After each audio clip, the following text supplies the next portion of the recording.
This video isn't sponsored by Squarespace.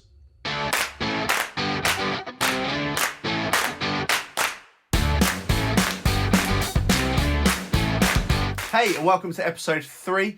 Today we're going to be talking about how in lockdown in the last week I have photographed 5 different countries, all while staying within lockdown guidelines.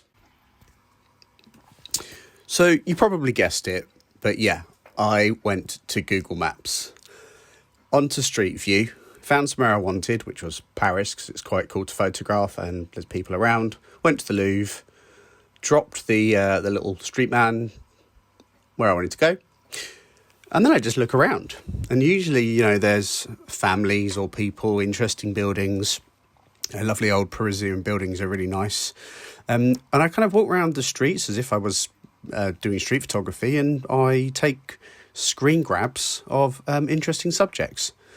Now, the thing with Google Maps is, on Street View, Google obviously blur out the faces of people if they're facing the camera, which isn't great, but it's just a fun, creative thing to do when, you know, we're in lockdown. I want to go and photograph some other places and I can't. So, you know, I can just spend a day just visiting all these different places that I want to go to, zooming around the streets, finding interesting signs and people and things, and sort of do a bit of recon, I guess, of cool places that I could go and photograph. And you'd be surprised, you know, how many interesting things there are on Google Maps. Take these two, for example.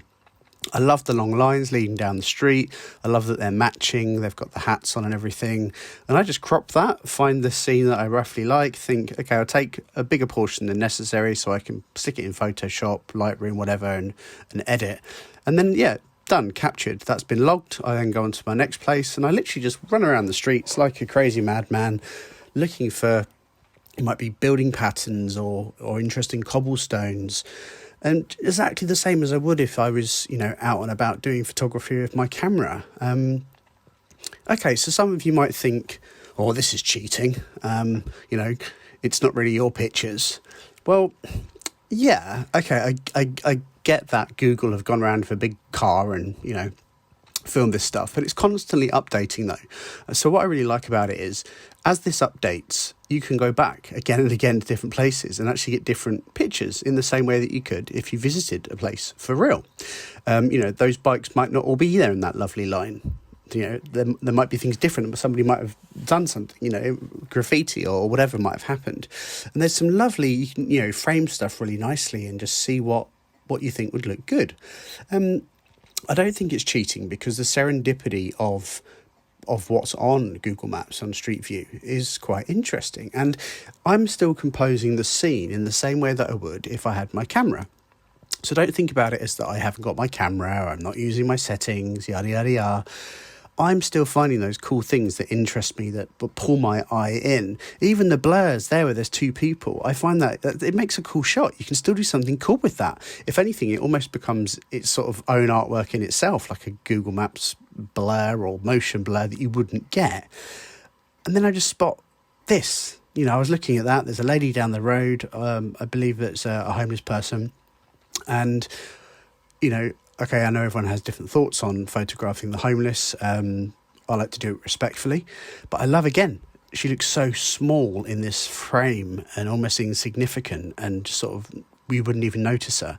But Google Maps, she's there, she's immortalised forever. You can do some really amazing stuff. So, yeah, you know, go onto Google Maps, have a play with it. It might not be for you, but it's just been a fun thing.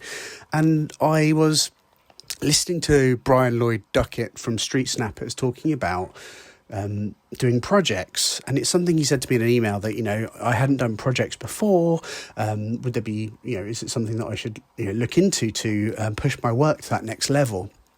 And as much as this isn't really the project in the sense that he was referring to, it's kind of become a little project for me now, and just something I can dip into, and it's quite fun. And if it's raining or the weather's bad and the sun's not out, I can go anywhere in the world and photograph.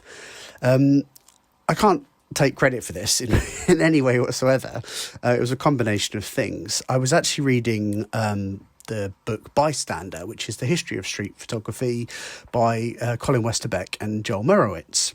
And at the beginning of that, it talks about people using sort of Street View for research and looking at things. And I think that, coupled with Brian's email about doing projects and the slightly weird way my brain works, I just thought for a second, hang on a second, why can't I use Google Street to do street photography?